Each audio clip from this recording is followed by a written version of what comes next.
Hey Tabitha, I'm going to take a look at your week 3 assignment too, and also just really quickly your assignment 3 that you got in really early.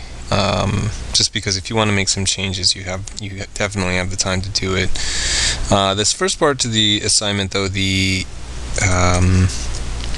assignment 2, they're both working out well with their perspective. The marker usage is very, very good.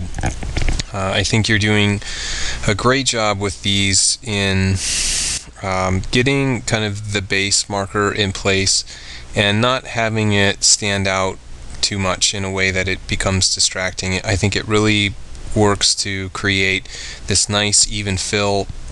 I can see just a minimal amount of the stroke that's being made behind kind of all the detail, and it just almost kind of adds to the textural part of this. But it I think shows some great control, and it really just, even from seeing this from just a couple weeks ago, seeing a big kind of leap in terms of how you're using the marker so effectively and really efficiently as well. The color feels good. I do feel like it could be a little bit more layered, just a few kind of colors in place, especially kind of within the 2-point where you have a lot more area to kind of be able to look at and deal with. Just some siennas, some umbers to help kind of break up kind of the flatness of the fill that's behind everything. I think the other thing that would be needed is that if these are kind of like a shuttered or textured kind of front to the doors, some of that we see and some of that we don't. I think there's a little bit of it getting lost in the coloring. I don't think the white is showing up quite as much, and I think you might even be able to push a little bit of a darker value in some of the line work so that it also shows up.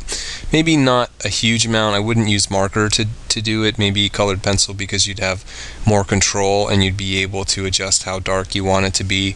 But I think you really lose it in the 1-point. You don't lose it so much in the 2-point, where you actually do see each one of the slats. But the 1-point, it's definitely missing.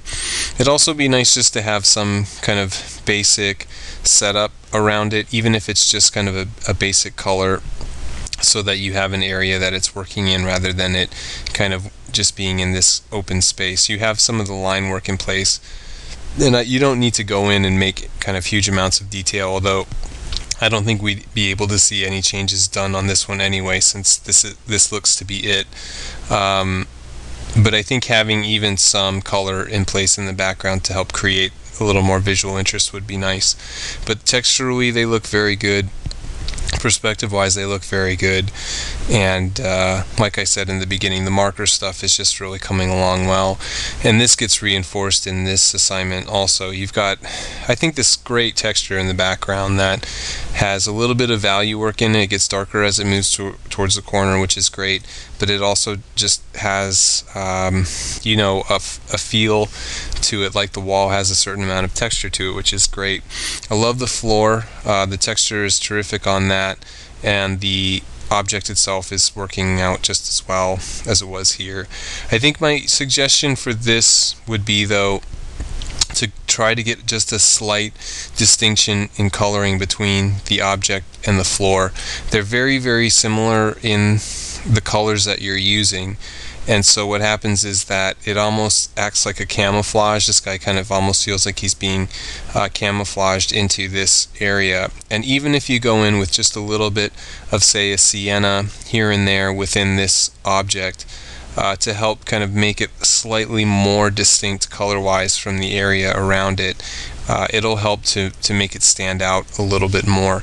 It's also, this just has a huge amount of detail in it, and so that in of itself is going to start to take away from this being, I think, as clear of a focal point as it could be. So there's nothing you're really going to be able to do to decrease detail, so I think the next step would be to see if you can do something to make just a straight up distinction.